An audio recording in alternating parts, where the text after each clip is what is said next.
Our splendid Gothic Cathedral of Notre-Dame of Paris occupies the site of at least two older churches, which were progressively demolished to make way for the new construction. A great basilica to the west, seen here on the right, thought to belong to the age of the Emperor Charlemagne, and a smaller Romanesque church to the east. At a date around 1160, the builders began in the choir to lay out the massive foundations of an edifice some 120 metres long and 28 metres wide. That they intended great height from the very start is indicated by the deeply projecting buttresses that gird the outer wall enclosing two ambulatories and double aisles. More than this, the builders wanted a great church that looked to the glories of the past, yet embodied the most innovative features of the revolutionary architecture we call Gothic, expressing the prestige of the burgeoning city that was becoming the seat of kings and the capital of France. The lower choir was built from east to west, first the curving outer wall and then the double ranks of interior supports.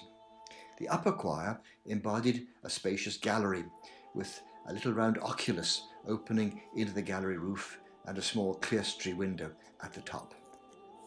We learn from the chronicle of Robert de Torigny that the roof was in place by 1177. Masonry vaults were installed soon thereafter under the protection of the wooden roof. This was remarkably rapid construction. At over 30 metres in height, this was the tallest church in the north. Such height, combined with thin walls and supports, was made possible with the use of a new constructional device, long-reach props or flyers springing from the outer buttresses. With the choir closed in by a provisional wall, the clergy could take their seats to resume the divine office. The nave may have been begun even before the upper choir was finished. A new master mason made modifications including greater height, new forms of articulation and adjustments to the southern nave gallery in an attempt to admit more light. At the western end, a massive frontispiece was begun towards 1200, even before the nave was finished. The double aisles are brought together to form the base of two great square towers, the northern one probably begun before the south. The corners of the towers are marked by four vertical buttresses, which divide three portals, sumptuously equipped with figurative sculpture, which provided a kind of sermon for the enlightenment of lay people entering the church. This powerful cubic composition is capped by a gallery of kings and a great rose window. We may now assess the massing of the new cathedral as it stood around 1220. Its transverse section is defined by a great equilateral triangle, with its base spreading to the outer walls and its apex fixing the height of the vault. The cathedral is built ad triangulum. We can see the external props or flying buttresses that leap directly from the outer buttress to the central vessel, oversailing the outer aisle and the gallery roof in a single bound. This complex structure is contained within a continuous peripheral wall, the transept cutting the space of the longitudinal structure at roughly halfway point in the plan does not project. The continuous sweep of the rounded eastern hemicycle recalled the great funerary churches of early Christian Rome. As the cathedral went up, its forms and spaces were subject to ongoing review by its clerical and lay users, by its artisans, and by visiting critics. There must have been some consensus that the interior was too dark, particularly at a time when other structures, like Chartres, Reims and Soissons cathedrals, were being equipped with enormous upper windows. Around 1220, beginning in the choir, a radical transformation was initiated. The upper windows were extended downwards, the gallery roof was flattened, and the little round oculi that had opened into the space under the gallery roof were now removed.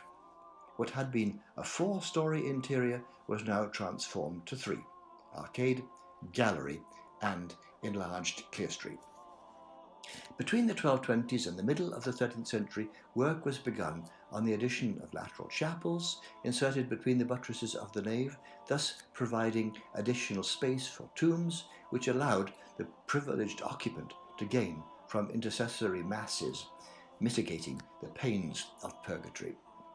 Simultaneously with the work on the chapels, the western frontispiece was continued upwards into mighty square towers rising above the double aisles, dominating the Parisian urban landscape and visible far beyond. It provided a compelling prototype for many other churches throughout the Middle Ages and an icon for the very idea of Paris.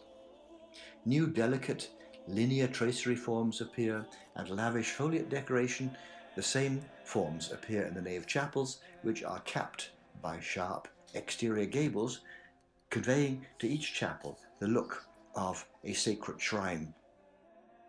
The addition of chapels served to dilate or expand the envelope of the cathedral, making it necessary to extend the transept arms with sumptuous façades to match the chapels.